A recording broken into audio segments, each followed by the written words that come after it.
من الشيطان الرجيم. بسم الله الرحمن الرحيم. الحمد لله نستعينه ونستغفره ونعوذ بالله من شرور أنفسنا. من يهد الله فلا مضل له ومن يضلله فلا هادي له ونشهد أن لا إله إلا الله وحده لا شريك له ونشهد أن محمدا عبده ورسوله أرسله بالحق بشيرا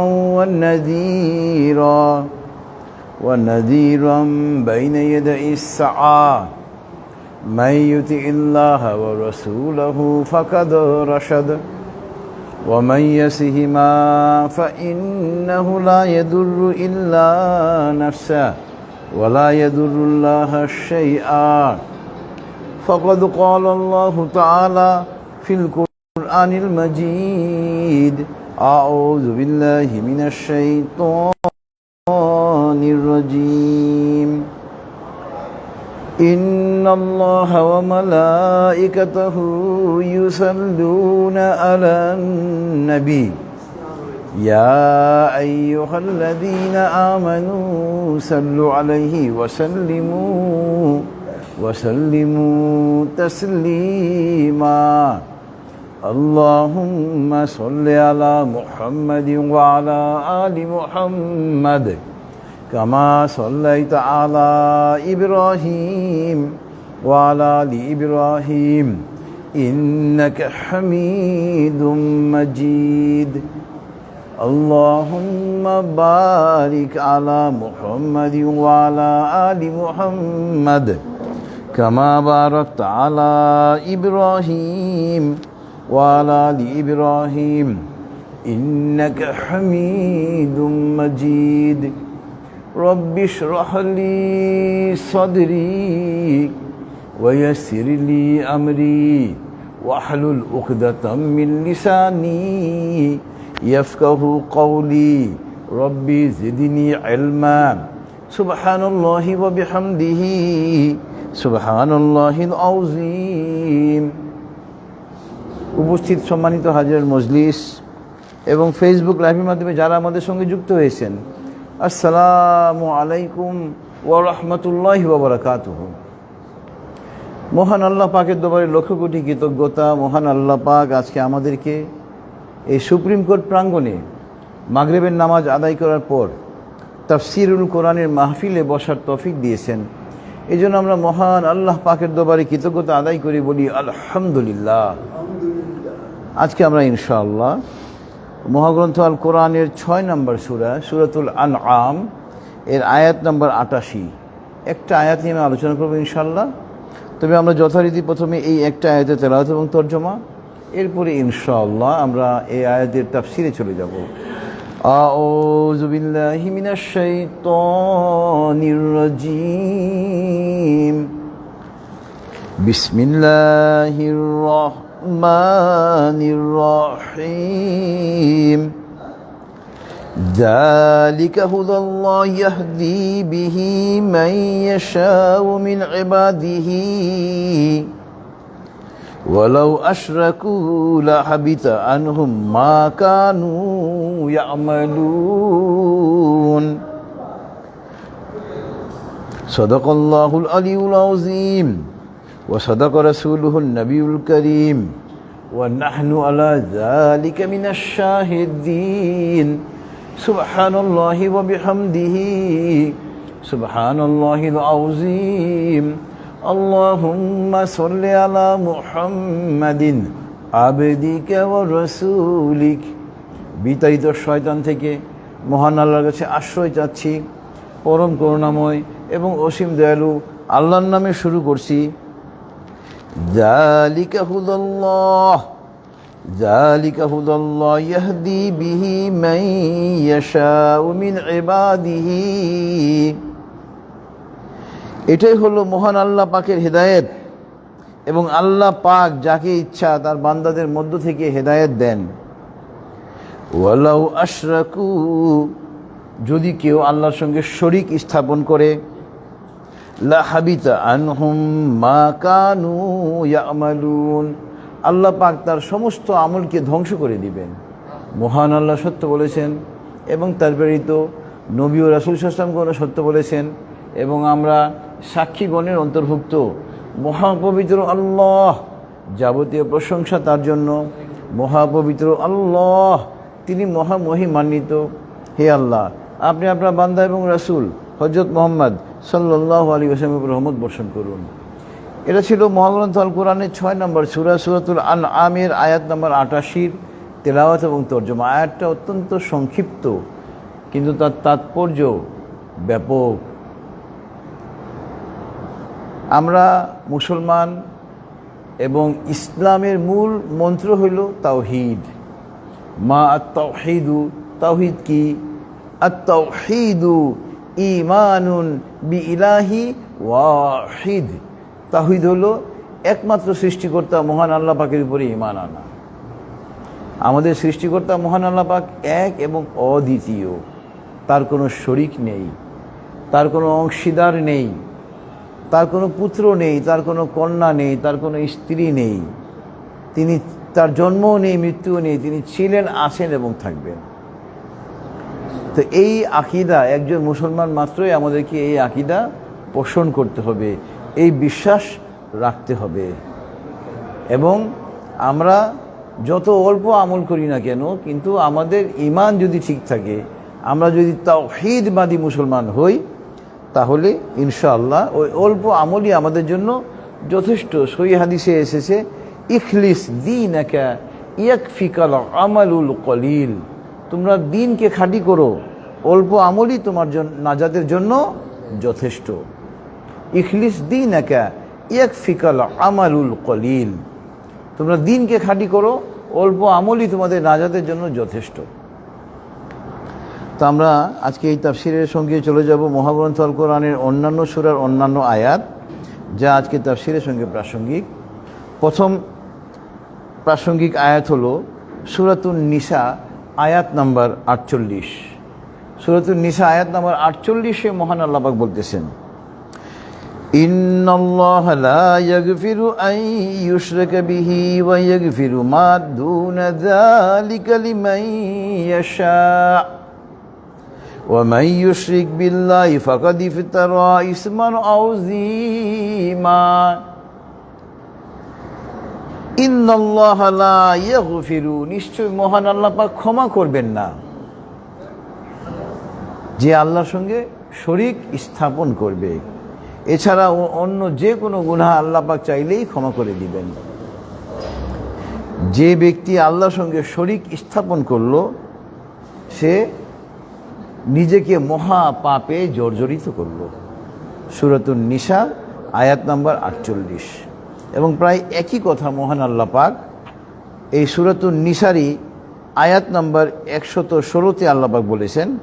এখানে আল্লাহ পাক বলতেছেন, ইন্নাল্লাহা লা ইয়াগফিরু আন ইউশরাকা বিহি ওয়া ইয়াগফিরু মা দুনা যালিকা লিমান ইয়াশা ومن يشرك بالله فقد ضل ضلالا بعيدا, নিশ্চয় আল্লাহ পাক তার সঙ্গে শরিক স্থাপনকে ক্ষমা করবেন না, শিরক করাকে ক্ষমা করবেন না। এছাড়া অন্য যে কোনো গুনাহ তিনি চাইলেই ক্ষমা করে দিতে পারেন। যে ব্যক্তি আল্লাহর সঙ্গে শরিক স্থাপন করলো, সে নিজেকে সুদূর বিভ্রান্তিতে নিমজ্জিত করলো। ফাকাদ দল্লা দলালাম বাঈদা।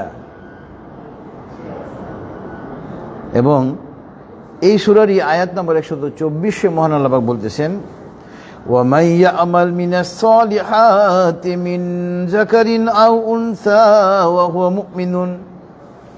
হুয়া মুমিনুন ফাউলাইকা ইয়াদখুলুনাল জান্নাহ فأولئك يدخلون الجنة ولا يظلمون نقيرا।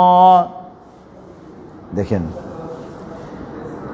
যে ব্যক্তি নারী হোক অথবা পুরুষ হোক, ওয়া হুয়া মুমিনুন, ঈমান আনয়নের পরে নেক কাজ করবে,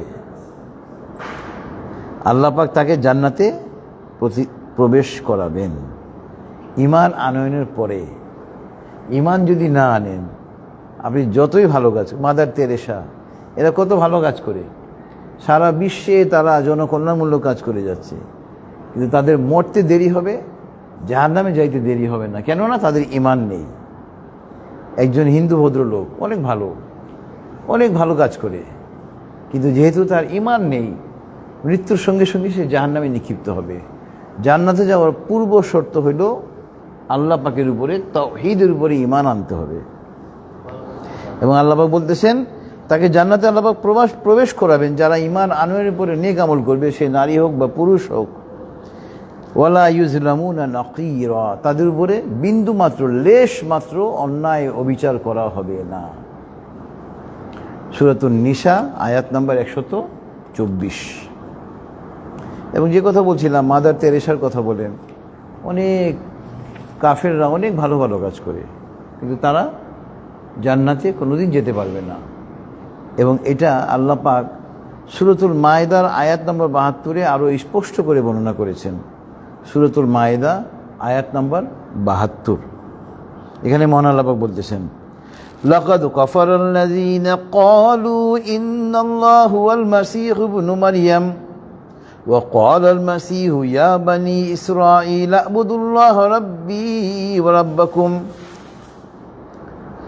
নিশ্চয় তারা কুফরি করেছে যারা বলে যে ঈসা ইবনে মারইয়াম নিজেই সৃষ্টিকর্তা। নাউযুবিল্লাহি মিন যালিক। অথচ আল্লাহ পাক বলতেছেন, দেখেন, ওয়া ক্বালাল মাসীহু ইয়া বানী ইসরাঈল আ'বুদুল্লাহা রাব্বী ওয়া রাব্বাকুম। অথচ ঈসা ইবনে মারইয়াম নিজেই বলে গেছেন যে হে বনী ইসরাইল, তোমরা আল্লাহ পাকের ইবাদত করো, কেননা তিনি আমারও প্রভু তোমাদেরও প্রভু। খ্রিস্টানদের তিনটা গ্রুপ। একটা গ্রুপ দাবি করে ঈসা ইবনে মারইয়াম নিজেই ছিলেন খোদা, নাউযুবিল্লাহি মিন যালিক, আল্লাহ, নাউযুবিল্লাহি মিন যালিক। আরেকটা গ্রুপ বলে ঈসা ইবনে মারইয়াম আল্লাহর পুত্র, নাউযুবিল্লাহি মিন যালিক। এই দুই দলই পথভ্রষ্ট, তারা নিমজ্জিত, পথভ্রষ্টতায় তারা নিমজ্জিত। হ্যাঁ, খ্রিস্টানদের মধ্যে যারা আল্লাহকে একমাত্র প্রভু হিসেবে স্বীকৃতি দিবে এবং তারা এই ঘোষণা দিবে যে ঈসা ইবনে মারইয়াম ছিলেন আল্লাহ পাকের নবী এবং রাসূল। হ্যাঁ, সঙ্গে সঙ্গে তাদেরকে আমাদের নবী হযরত মুহাম্মদ সাল্লাল্লাহু আলাইহি ওয়াসাল্লামের উপরে ঘোষণা দিতে হবে যে আমাদের নবী সাল্লাল্লাহু আলাইহি ওয়াসাল্লাম শেষ নবী, তার উপরে ঈমান আনতে হবে। আল্লাহ পাকের উপরে ঈমান আনার পরে আমাদের নবী সাল্লাল্লাহু আলাইহি ওয়াসাল্লামকে তারা শেষ নবী হিসেবে স্বীকৃতি দিবে, তাহলেই তারা ইসলামে প্রবেশ করবে। এরা হলো থার্ড গ্রুপ। যারা ইসলাম গ্রহণ করেছে তারা হলো খ্রিস্টানদের মধ্যে থার্ড গ্রুপ, তারা মুসলমান, কিন্তু দুই গ্রুপ তারা জাহান্নামী। আর খ্রিস্টান মানেই জাহান্নামী। তারা হয় ঈসা ইবনে মারইয়ামকে সৃষ্টিকর্তা দাবি করে, নাউযুবিল্লাহি মিন যালিক, আরেক গ্রুপ বলে যে না, তিনি আল্লাহর পুত্র, নাউযুবিল্লাহি মিন যালিক। এবং দেখেন পরের এই আয়াতের পরের অংশে মহান আল্লাহ পাক স্পষ্ট করে দিয়েছেন, ইন্নাহু মান ইউশরিক বিল্লাহি ফাকাদ হারামাল্লাহু আলাইহিল জান্নাহ। নিশ্চয় যে মহান আল্লাহ পাকের সঙ্গে শরীক স্থাপন করবে, ফাকাদ হারামাল্লাহু আলাইহিল জান্নাহ, আল্লাহ পাক তার জন্য জান্নাতকে হারাম করে দিয়েছেন। দেখেছেন আমি কি বললাম? একজন খ্রিস্টান, একজন ইহুদি, একজন বৌদ্ধ, একজন হিন্দু, অন্য যে কোন ধর্মের হোক না কেন, ইসলাম ছাড়া, তারা মৃত্যু হইতে দেরি হবে, জাহান্নামে নিক্ষিপ্ত হইতে দেরি হবে না। তার কারণ মহাগ্রন্থ আল কোরআনের আয়াত নম্বর 172-এ আল্লাহ পাক ক্লিয়ার বলে দিয়েছেন যে আল্লাহ পাক তাদের জন্য জান্নাতকে হারাম করে দিয়েছেন। ইন্নাহু মান ইউশরিক বিল্লাহি ফাকাদ হারামাল্লাহু আলাইহিল জান্নাহ ওয়া মাওয়াহুন নার, এবং তারা হবে জাহান্নামের অধিবাসী। ওয়া মা লিয-যালিমিনা মিন আনসার, এবং তারা এই যে তারা জালেম সম্প্রদায় যারা ঈমান আনে নাই, আল্লাহ পাক তাদেরকে জালেম হিসেবে আখ্যায়িত করেছেন, তারা সেখানে কোনো সাহায্যকারী পাবে না। সুতরাং এই তাফসীর কোরআন মাহফিল থেকে সারা বিশ্বের মানুষকে আমরা এখান থেকে একটা মেসেজ পাঠাতে চাই, আপনারা যারা কাফের এখনো পর্যন্ত ইসলাম গ্রহণ করেন নাই, আপনারা যতই ভালো কাজ করেন না কেন, ইসলাম গ্রহণ না করে মৃত্যুবরণ করতে আপনাদের দেরি হবে, কিন্তু জাহান্নামে আপনাদের নিক্ষেপ করতে দেরি হবে না। ফেরেশতারা সঙ্গে সঙ্গে আপনাদেরকে জাহান্নামে নিক্ষেপ করবে আপনারা যদি ঈমান আনয়ন না করেন। অনেক হিন্দু আমার বন্ধুরা আছে, অনেক ভালো, কিন্তু ঈমান নেই, দুঃখ লাগে তাদের জন্য। এরপরে আপনার আজকে তাফসীরের সঙ্গে প্রাসঙ্গিক আয়াত হলো মহাগ্রন্থ আল কোরআনের সূরাতুল হজের আয়াত নাম্বার 12। সূরাতুল হজের আয়াত নাম্বার 12-তে মহান আল্লাহ পাক বলতেছেন, ইয়াদউ মিন দুনিল্লাহি মা লা ইয়াদুররুহু ওয়া মা লা ইয়ানফাউহু যালিকা হুয়াদ দালালুল বাঈদ।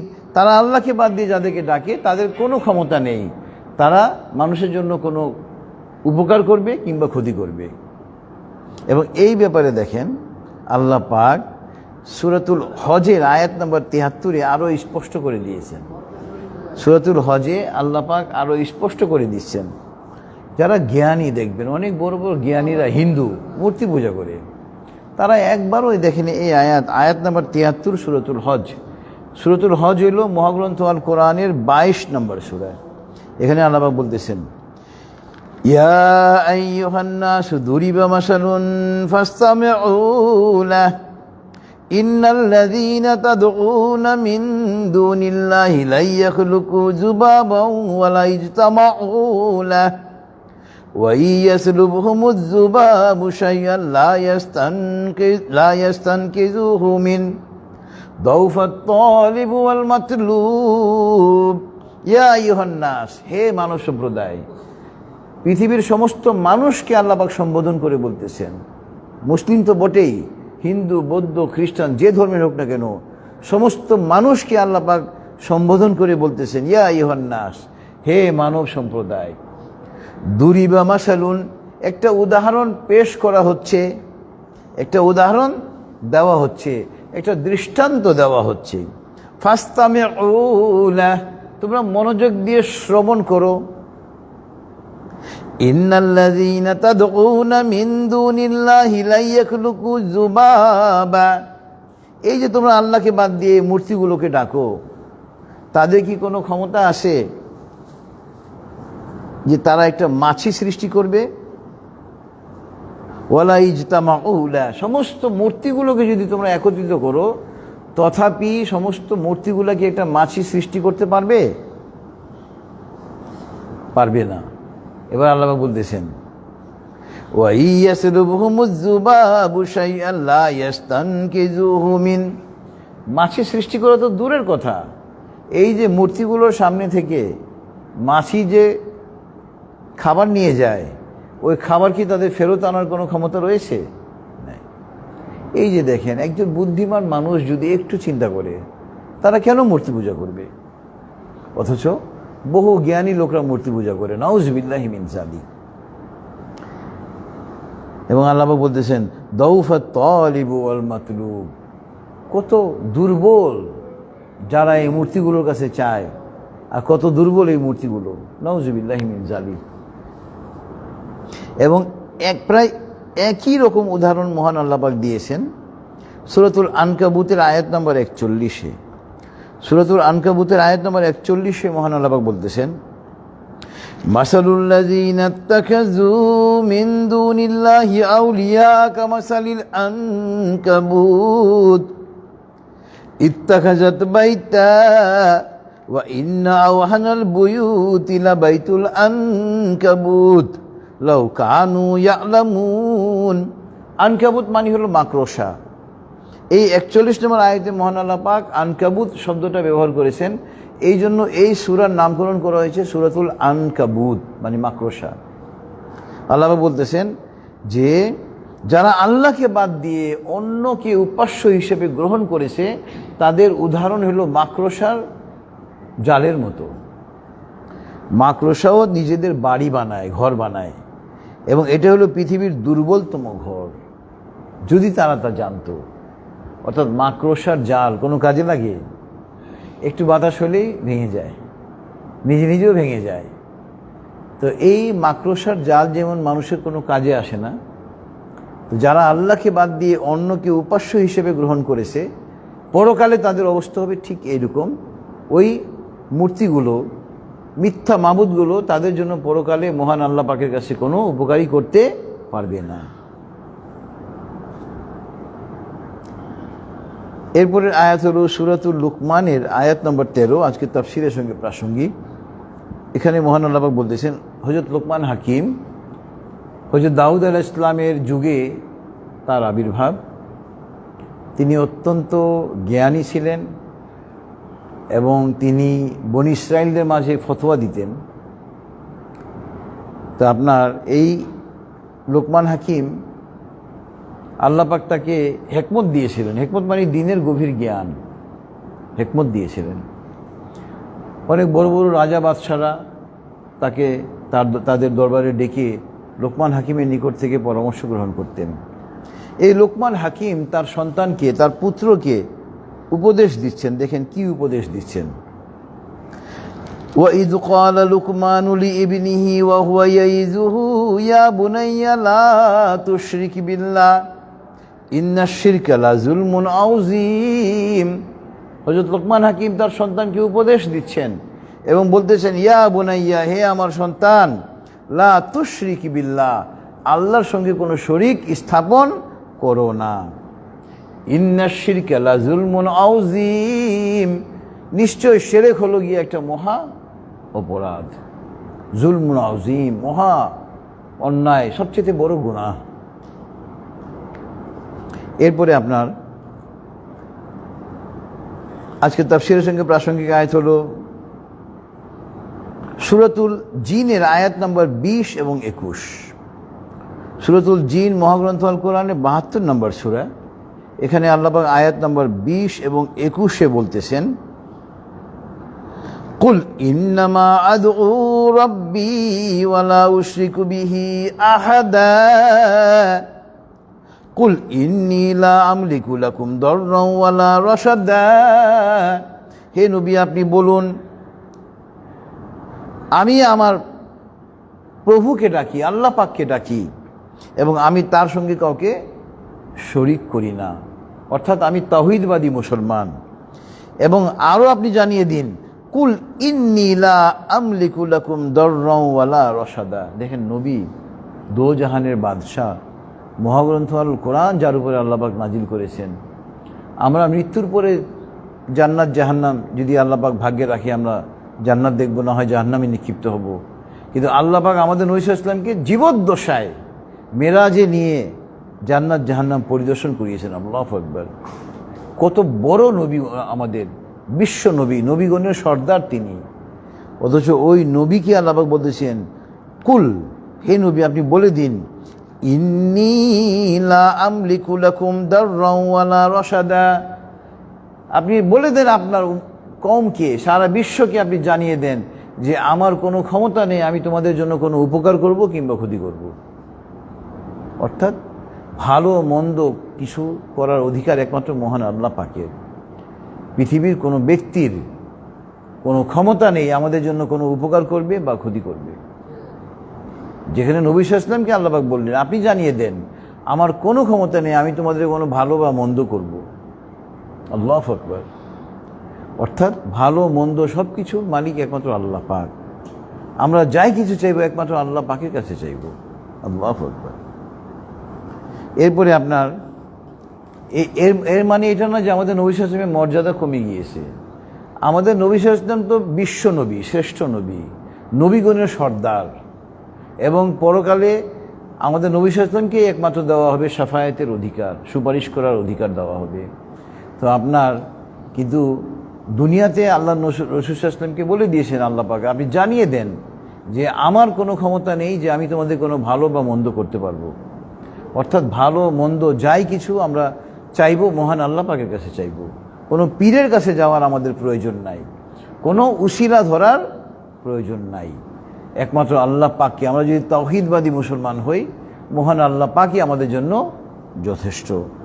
এবং আপনার সূরা আদ-দাহরে আয়াত নাম্বার দেখেন, আল্লাহ রাসূল সাল্লাল্লাহু আলাইহি ওয়াসাল্লাম কিন্তু কয়েকটা হাদিসে বলেছেন, তোমরা বনী ইসরাঈলদের মতো আমাকে নিয়ে বাড়াবাড়ি করো না। বনী ইসরাঈলরা দেখেন, ইহুদিরা, খ্রিস্টানরা তাদের নবীদেরকে নিয়ে এমন বাড়াবাড়ি করেছে যে তাদের নবীকে তারা খোদা বানিয়ে দিয়েছে, নাউজুবিল্লাহি মিন যালিক, এবং তারা ইসলাম থেকে খারিজ হয়ে গিয়েছে। আমাদের সমাজে নবী সাল্লাল্লাহু আলাইহি ওয়াসাল্লামকে নিয়ে অনেকে অনেক বাড়াবাড়ি করে, উনি নূরের তৈরি, নাউজুবিল্লাহি মিন যালিক। অনেকে বলে যে উনি মাটির তৈরি। আমাদের নবী সাল্লাল্লাহু আলাইহি ওয়াসাল্লাম আমাদের মতো একজন মানুষ ছিলেন, তিনি মাটির তৈরি ছিলেন। তবে উনি মাটির তৈরি না নূরের তৈরি, এটা নিয়ে আমরা কেন বিতর্ক করি? আপনি আমি মৃত্যুবরণ করার পরে কবরে কি আল্লাহ পাক আমাদেরকে এগুলোর উপরে প্রশ্ন করবেন যে তোমাদের নবী নূরের তৈরি না মাটির তৈরি? আমরা এই ছোটোখাটো বিষয় নিয়ে মুসলমানদের মধ্যে শুধু তর্ক বিতর্ক, মারামারি, হানাহানি, ফিতনা, ফাসাদ, দলাদলি। আমাদের নবী সাল্লাল্লাহু আলাইহি ওয়াসাল্লাম আমাদের মতো একজন মানুষ ছিলেন, এবং তবে ওনার মর্যাদা এত অত্যাধিক কেন? তিনি আল্লাহর নবী এবং রাসূল ছিলেন। পুরো 30 পারা মহাগ্রন্থ আল কোরআন আল্লাহ পাক তার উপরে নাজিল করেছেন। আল্লাহু আকবার। তার এত মর্যাদা যে আল্লাহ পাক তাকে জীবদ্দশায় মেরাজের রজনীতে আসমানে নিয়ে জান্নাত জাহান্নাম সব কিছু পরিদর্শন করে উনি এসেছেন। আল্লাহু আকবার। আমরা যেটা মৃত্যুর পরে দেখব, তিনি মৃত্যুর জীবদ্দশায় ওটা দেখে এসেছিলেন। আল্লাহু আকবার। এই জন্য এলেম না থাকার কারণে ওই দেখা যায় মানুষ ছোটোখাটো বিষয় নিয়ে বাড়াবাড়ি করে ইসলামের মধ্যে বিভেদ সৃষ্টি করে নিজেদের ক্ষতি তারা নিজেরাই করতেছে। আমরা এখানে এই বাংলাদেশে প্রায় 90 থেকে 95% লোক মুসলমান, অথচ আমাদের দেশ কি কোরআন দিয়ে পরিচালিত হচ্ছে? আমরা খ্রিস্টানদের দ্বারা আইন দ্বারা এখনও বিচার কার্য হয়। খ্রিস্টানরা যে আইন করে দিয়ে গেছে, আপনার ওই প্যানেল কোড, সিআরপিসি, সিপিসি, ওই 1898, 1908 ওইসব আইন দিয়ে এখনও বিচার কার্য হচ্ছে। 1878 সালের এভিডেন্স অ্যাক্ট। অথচ এখানে 90 থেকে 95% লোক মুসলমান। এই দেশটা হওয়া উচিত ইসলামী খিলাফত। এখানে ইসলামী খিলাফত কায়েম হওয়া উচিত ছিল। এই রাষ্ট্র পরিচালনা হওয়া উচিত ছিল মহাগ্রন্থ আল কোরআন এবং সহিহ হাদিস দিয়ে। এই কথা আমরা মুসলমানরা কেউ বলি না। আমরা মিলাদ আছে কি নাই, মিলাদ থাকলে মিলাদে কিয়াম করা যাবে কি যাবে না, নাউজুবিল্লাহ, এইসব বিষয়ে সূরা ফাতিহার পরে আমিন জোরে বলবো না আস্তে বলবো, এগুলা নিয়ে, ওরা দোয়ালিন হবে না জোয়ালিন হবে, এগুলা নিয়ে তর্ক বিতর্ক। ইমামের পিছনে নামাজ পড়লে কি সূরা ফাতিহা পড়বো কি পড়বো না, এগুলো নিয়ে তর্ক বিতর্ক, নানান ফিতনা ফাসাদ। আমাদেরকে একটা বিষয়ে বোঝা উচিত যে আমরা প্রায় এই দেশে 90 থেকে 95% লোক মুসলমান। এই দেশে ইসলামী খিলাফত কায়েমের জন্য আমাদেরকে আগে চেষ্টা করতে হবে। এমন এক সরকারকে ক্ষমতায় বসাতে হবে যে মহাগ্রন্থ আল কোরআন এবং সহিহ হাদিস দিয়ে বাংলাদেশকে পরিচালনা করবে। এই ব্যাপারে আমাদেরকে পদক্ষেপ নিতে হবে। এরপরে দেখেন, আজকে তাফসীরের সঙ্গে প্রাসঙ্গিক আয়াত হলো সূরা আদ-দাহরের আয়াত নম্বর 31। সূরা আদ-দাহরের আয়াত নম্বর 31-এ মহান আল্লাহ পাক বলতেছেন, ইউদখিলু মান ইয়াশাউ ফি রাহমাতিহি ওয়াজ-যালিমিনা আ'আদ্দা লাহুম আযাবান আলীমা। ইউদখিলু মান ইয়াশাউ ফি রাহমাতিহি, মহান আল্লাহ পাকের যে অনুগ্রহ, তার মধ্যে আল্লাহ পাক যাকে ইচ্ছা তাকেই প্রবেশ করান।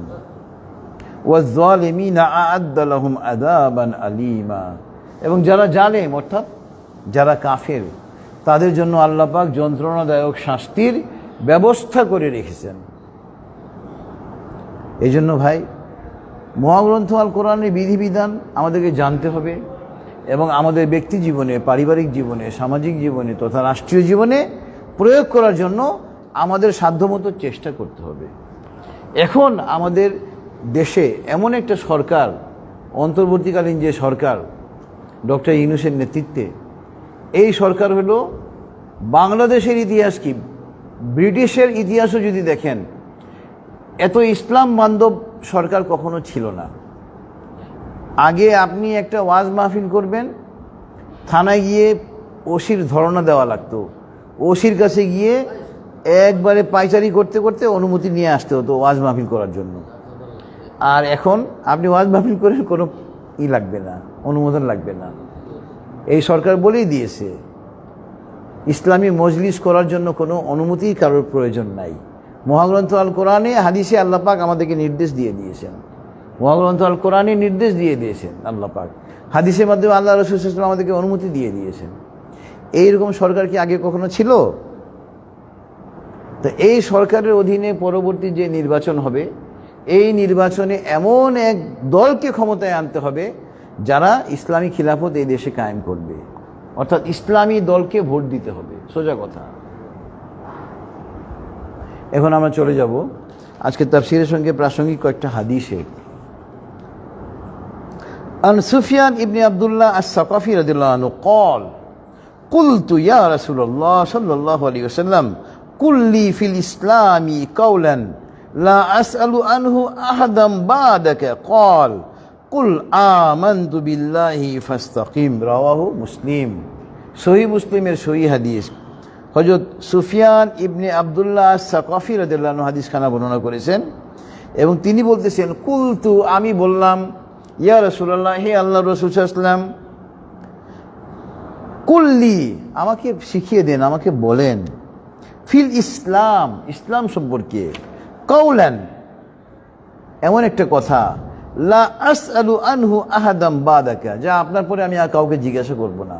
অর্থাৎ হে নবী, আপনি আমাকে ইসলামের মূল মন্ত্র শিক্ষা দিয়ে দিন। কল আল্লাহ রাসূল সাল্লাল্লাহু আলাইহি ওয়াসাল্লাম বললেন, কুল তুমি বলো, আমানতু বিল্লাহি ফাস্তাকিম তুমি বলো আমি আল্লাহর উপরে ঈমান আনলাম এবং তার উপরে অবিচল থাকো। আল্লাহু আকবার। রাওয়াহু সহিহ মুসলিম। লা ইলাহা ইল্লাল্লাহ কথাটা কত ছোট, অথচ ইসলামের মূল চাবি এটাই, কোনো মাবুদ নেই আল্লাহ ছাড়া, তবে এটার উপরে কায়েম থাকতে হবে। বললাম কিন্তু পরের দিনই আজমের শরীফে গিয়ে চলে গেলাম পরিদর্শনে, শাহজালালের মাজারে চলে গেলাম পরিদর্শনে, নাউজুবিল্লাহি মিন জালিক। একটা মাজারে গিয়ে গরু দিয়ে উরস করে আসলাম, নাউজুবিল্লাহি মিন জালিক। সমস্ত আমল ধ্বংস হয়ে যাবে আপনার। এরপরে হাদিস হলো, আন আবি হুরায়রা রাদিয়াল্লাহু আনহু قال قال رسول الله صلى الله عليه وسلم الاسلام ان تعبد الله ولا تشرك به রাওয়াহু সহিহ আল বুখারী। আগেরটা ছিল সহিহ মুসলিমের সহিহ হাদিস, এটা হলো সহিহ আল বুখারী। হযরত আবু হুরায়রা যিনি হাদিস খানা বর্ণনা করেছেন এবং তিনি বলতেছেন, নবী সাল্লাল্লাহু আলাইহি ওয়াসাল্লাম বলেছেন যে ইসলাম কি, ইসলামের যিনি সংজ্ঞা দিচ্ছেন, ইসলাম হলো যে তোমরা আল্লাহ পাকের ইবাদত করবে এবং তার সঙ্গে কাউকে শরীক স্থাপন করবে না। এরপরে হাদিস হলো, আন জাবের রাদিয়াল্লাহু আনহু قال قال رسول الله صلى الله عليه وسلم من مات يشرك بالله شيئا دخل النار রাওয়াহু সহিহ আল মুসলিম। হযরত জাবের রাদিয়াল্লাহু আনহু হাদিস খানা বর্ণনা করেছেন এবং তিনি বলতেছেন, যে ব্যক্তি মারা গেল আল্লাহর সঙ্গে কাউকে শরীক স্থাপন করে সে জাহান্নামে নিক্ষিপ্ত হবে। রাওয়াহু সহিহ মুসলিম। আন জাবের রাদিয়াল্লাহু আনহু قال قال رسول الله صلى الله عليه وسلم من مات لا يشرك بالله شيئا دخل الجنة রাওয়াহু মুসলিম। এবং যে ব্যক্তি আল্লাহর সঙ্গে শরীক স্থাপন না করে মৃত্যুবরণ করবে সে জান্নাতে যাবে। আলহামদুলিল্লাহ, আল্লাহু আকবার। ইসলাম সহজ ধর্ম, কিন্তু জানতে হবে এটা। এরপর দেখেন, এবার তো গেল, আমরা মনে করি যে হিন্দুরা মূর্তি পূজা করতেছে, তারা শিরক করতেছে। খ্রিস্টানরা হযরত ঈসা আলাইহিস সালামকে নিয়ে বাড়াবাড়ি করতেছে, তারা শিরক করতেছে। আপনার ইহুদিরা হযরত ওজাইর আলাইহিস সালামকে নিয়ে বাড়াবাড়ি করতেছে, তারাও শিরক করতেছে। বুদ্ধিস্টরা, বৌদ্ধরা গৌতম বুদ্ধের পূজা করতেছে, তারাও শিরক করতেছে। তো এবার দেখেন শিরক আরও কত প্রকারের আছে। তবে এই হাদিসে যাওয়ার আগে এটুকু বলি, আল্লাহ পাকের আদেশ অমান্য করাই হলো শিরক। ইবলিস শয়তান কি কোনো মূর্তির পূজা করেছিল? ইবলিস শয়তান আল্লাহ পাকের আদেশ অমান্য করেছিল। আদম আলাইহিস সালামকে সিজদা করতে সে অস্বীকৃতি জ্ঞাপন করলো। এই যে আল্লাহর আদেশ মানে নাই, সবচেয়ে বড় শিরক সেই করলো। তা আপনি একজন সরকারি কর্মচারী, আপনি ঘুষ খান, আপনি শিরক করতেছেন। আপনি একজন সমাজের পেশি শক্তির অধিকারী, মানুষের ধন সম্পদ দখল করতেছেন, আপনি শিরক করতেছেন। আপনি এতিমের হক আত্মসাৎ করতেছেন, আপনি শিরক করতেছেন।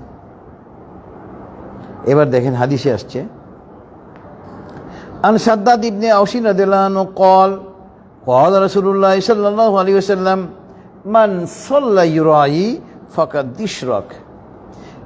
হযরত সাদ্দাদ ইবনে আওস রাদিয়াল্লাহু আনহু হাদিসখানা বর্ণনা করেছেন এবং তিনি বলতেছেন, নবী সাল্লাল্লাহু আলাইহি ওয়াসাল্লাম বলেছেন, যে ব্যক্তি মানুষকে দেখানোর জন্য নামাজ আদায় করলো সে অবশ্যই শিরক করলো। কারণ কি? আপনার উদ্দেশ্য মানুষ আমাকে বলুক আমি নামাজি, নাউজুবিল্লাহি মিন যালিক, ফল জিরো, এত বড় লাড্ডু পাবেন। মান সামা ইউরাই ফাকাদ ইশরাক, যে ব্যক্তি লোক দেখানোর জন্য রোজা রাখলো, আমাকে মানুষ রোজাদার বলবে, সে অবশ্যই শিরক করলো। মান তাসাদ্দাকা ইউরাই ফাকাদ ইশরাক, যে ব্যক্তি মানুষকে দেখানোর জন্য দান করলো সেও আল্লাহর সঙ্গে অংশীদার স্থাপন করলো। রাওয়াহু সহিহ আহমদ। সুতরাং নেক কাজ করব আমরা একমাত্র আল্লাহ পাককে সন্তুষ্ট করার জন্য, আর কারোর জন্য নয়। তাহলেই আমরা ওখান থেকে কোনো উপকার পাব। এরপরে হাদিস হলো, আন ওমর রাদিয়াল্লাহু আনহু قال قال النبي صلى الله عليه وسلم يا ابن الخطاب اذهب فنادي في الناس انه لا يدخل الجنه الا المؤمنون রাওয়াহু সহিহ মুসলিম। হযরত ওমর রাদিয়াল্লাহু আনহু হাদিসখানা বর্ণনা করেছেন এবং তিনি বলতেছেন, আল্লাহ রসুল আমাকে ডেকে বললেন, হে খত্তাবের ছেলে, ইজহাব, যাও, ফানাদি ফিন্নাস, মানুষের মাঝে ঘোষণা দিয়ে দাও, আন্নাহু লা ইয়াদখুলুল জান্নাতা ইল্লাল মুমিনুন, মানুষের মাঝে ঘোষণা দিয়ে দাও, মুমিন ছাড়া, ঈমানদার ছাড়া, ইসলাম গ্রহণ ছাড়া কেউ জান্নাতে প্রবেশ করতে পারবে না। রাওয়াহু সহিহ মুসলিম। এরপরে হাদিসটা দেখেন আরো ক্লিয়ার। আন আয়েশা রাদিয়াল্লাহু আনহা قالت قلت يا رسول الله ابن جدعان كان في الجاهلية يصل الرحيم ويطعم المسكين فهل ذلك نافعه؟ قال لا ينفعه। رواه صحيح مسلم। উম্মুল মুমিনিন মা আয়েশা রাদিয়াল্লাহু আনহা হাদিসখানা বর্ণনা করেছেন। তিনি বলতেছেন, কুলতু, আমি বললাম, হে আল্লাহ রাসূল সাল্লাল্লাহু আলাইহি ওয়াসাল্লাম, ইবনে জুদান জাহিলিয়াতের যুগে মারা গিয়েছিল, অর্থাৎ ইসলাম গ্রহণ না করে তিনি মারা গিয়েছিল। কিন্তু তার দুইটা ভালো গুণ ছিল। তিনি কাফের অবস্থায় মারা গেলেন, কিন্তু তিনি জীবদ্দশায় তার দুইটা ভালো গুণ ছিল। তিনি আত্মীয় স্বজনদেরকে সাহায্য সহযোগিতা করতেন এবং গরিবদেরকে খাবার খাওয়াতেন। তো এই দুইটা ভালো গুণের কারণে কি তার পরকালে কোনো উপকার হবে? আল্লাহ রাসূল বললেন, লা ইয়ানফাউ, কোনো উপকার হবে না। এই জন্য মাদার তেরেসা বলেন আর যাই বলেন, সব জাহান্নাম।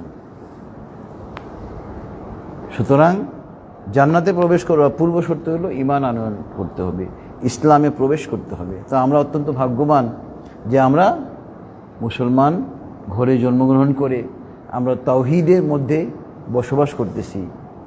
সুতরাং এই তাওহীদকে ধরে রাখতে হবে, তাওহীদবাদী মুসলমান হতে হবে। কারণ হলো আমরা যদি তাওহীদবাদী মুসলমান না হই, আমরা এমন কোনো কাজ করে ফেলবো যে আমাদের সমস্ত আমল নষ্ট হয়ে যাবে। এবং আল্লাহ পাক সূরা আলে ইমরানের আয়াত নম্বর 102 এই কথাটা বলেছেন, ইয়া আইয়ুহাল্লাযীনা আমানুত্তাকুল্লাহ হাক্কা তুকাতিহি ওয়া লা তামুতুন্না ইল্লা ওয়া আনতুম মুসলিমুন। দেখেন, ইয়া আইয়ুহাল্লাযীনা আমানু, হে ঈমানদাররা, ইত্তাকুল্লাহ, আল্লাহকে ভয় করো, যথাযথভাবে ভয় করো, যেভাবে ভয় করা উচিত। এবং দেখেন পরের অংশটা, ওয়ালা তামুতুন্না ইল্লা ওয়া আনতুম মুসলিমুন, এবং তোমরা মুসলমান না হয়ে মৃত্যুবরণ করো না। তার মানে ঈমানদারদেরকে বলতেছেন আল্লাহ পাক, ওয়ালা তামুতুন্না ইল্লা ওয়া আনতুম মুসলিমুন, তোমরা মুসলমান না হয়ে মৃত্যুবরণ করো না। তার মানে আমরা মুসলমানরা ঈমান আনয়নের পরে এমন কাজ করে ফেলতেছি যে আমরা ইমান আনয়নের পরে আমরা এমন কাজ করে ফেলতেছি যে আমরা ইমান হারা হয়ে যাচ্ছি। সুতরাং এদিকে খেয়াল রাখতে হবে। আলহামদুলিল্লাহ, যেটুকু আলোচনা হলো, মহান আল্লাহ পাক আমাদেরকে তার উপর আমল করার জন্য তৌফিক দান করুন। আমরা সবাই একবার দরুদ ইব্রাহিম পড়ি। আল্লাহুম্মা সাল্লি আলা মুহাম্মাদ ওয়া আলা আলি মুহাম্মাদ কামা সাল্লাইতা আলা ইব্রাহিম ওয়া আলা আলি ইব্রাহিম ইন্নাকা হামিদুম মাজিদ। আল্লাহুম্মা বারিক আলা মুহাম্মাদ ওয়া আলা আলি মুহাম্মাদ কামা বারাকতা আলা ইব্রাহিম ওয়া আলা আলি ইব্রাহিম ইন্নাকা হামিদুম মাজিদ। আল্লাহুম্মা আমিন। ربنا تقبل منا إنك أنت السميع العليم. ربنا ظلمنا أنفسنا وإن لم تغفر لنا وترحمنا لنكونن من الخاسرين. ربنا آتنا في الدنيا حسنة وفي الآخرة حسنة وقنا عذاب النار. رب ارحمهما كما ربياني صغيرا. رب زدني علما. أستغفر الله. হে আল্লাহ, আমরা তোমার কিছু বান্দা এই সুপ্রিম কোর্ট প্রাঙ্গণে মাওলা তোমার মহাগ্রন্থ আল কোরআন থেকে, তোমার হাবিবের হাদিস থেকে আলোচনা করেছি মাওলা। মাওলা, আমাদের পড়া, বলা, শোনা, বোঝা এবং বোঝানোর মধ্যে অনেক ভুল হয়েছে মাওলা। মাওলা, তুমি তো ক্ষমাশীল, তুমি ক্ষমা করতে পছন্দ করো মাওলা। মাওলা, আমাদের পড়া, বলা, শোনা, বোঝা এবং বোঝানোর ভুল তুমি ক্ষমা করে আমাদের এই মাহফিলকে তুমি কবুল করে নাও মাওলা। আমাদের এই মাহফিলকে তুমি আমাদের জন্য নাজাতের জারিয়া করে দাও মাওলা। বলে আমাদেরকে আরবি ভাষা, বাংলা ভাষা, ইংরেজি ভাষার উপরে অগাধ পারদর্শিতা দান করো মাওলা, যাতে করে সারা বিশ্বে তোমার কালামে পাকের বাণীকে আমরা ছড়িয়ে দিতে পারি মাওলা। তুমি আমাদেরকে সেই তৌফিক দান করো মাওলা।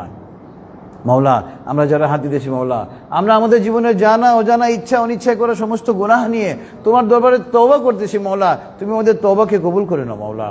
মাওলা, আমাদের গুনাহ সমূহকে তুমি নেকির দ্বারা ভরপুর করে দাও মাওলা। মাওলা, Bangladesh, Bharat, Pakistan, Syria, Lebanon, Iran, Iraq, Afghanistan, ফিলিস্তিন, সারা বিশ্বের মুসলমানরা যেখানে কাফের এবং মুনাফিকদের সাথে দ্বন্দ্বে লিপ্ত আছে মাওলা, তুমি আসমান থেকে ফেরেশতা অবতীর্ণ করে মাওলা মুসলমানদেরকে চূড়ান্ত বিজয় করে দাও, বিজয় দান করো মাওলা।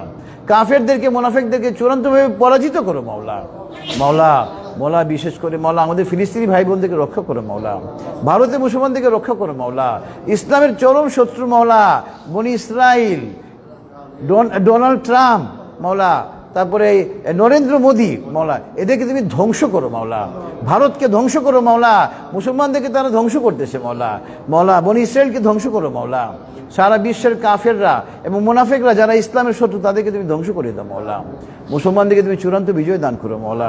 মাওলা, আমাদের এই প্রিয় বাংলাদেশের মাওলা তুমি ইসলামী খিলাফত কায়েম করে দাও মাওলা।